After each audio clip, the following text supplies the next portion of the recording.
They've been letting us know about Arcadia's progress. Before we even know about it, they read all about you. Tell us, how did Arcadia get its name, the band? Well, there's a little known phrase in Latin which goes et in Arcadia ego, which basically is nonsense because all it means is and in Arcadia I. But it had been on my mind for a couple of weeks or so, and we were looking for a name for the band. We were desperate, in fact. It was the very last day that we had to choose the name for the band. And we were looking at photographs, and I just wrote this little slogan on the light box and then crossed out et in and ego, and I was left with Arcadia, and Nick and Roger saw it and said, hey, that's a great name for the band, so let's use it. Because at one time it's going to be the Le Bon Rhodes Taylor project, right? Yes, it was, but that sounded a bit too much like the Bankers Emerson, or something. I think it sounds like Emerson, Lake and Palmer.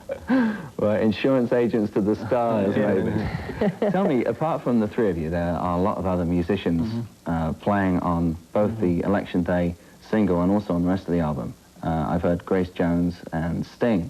How did you go about getting Well, Grace Jones and Sting actually were two just appearances. They just decided they wanted to do it. We bumped into them a few days before and said we were recording. They said, oh, come down and, you know, do something. So they did. That was more fun. But yeah, you don't book somebody like Grace Jones. No, really. But the other musicians on the album were people that Simon and I specifically chose for how we felt we wanted the album to sound. We started with an initial nucleus, which included Simon, Roger and I, plus bass player Mark Egan, who's from more of a jazz school, and guitarist Masami Tachia, and percussionist David Van Teegem. Then from there, after we'd recorded the initial tracks, we sort of added people like Dave Gilmour, Carlos Alomar, and Andy Mackay, and they started coming in, right? So look at the list of credits on the album. It's probably going to be this long. Well, it's not that long. I mean, I'm going to tell you right now, it ain't that long. I mean, on bass guitar, Mark Egan; on guitar, Masami Tachia, Carlos Alomar, Dave Gilmour; on percussion, David Van Teegem and Rafael Jesus; on saxophone, Andy Mackay. From Roxy Music. Right? Yeah, absolutely. I mean, he was fabulous.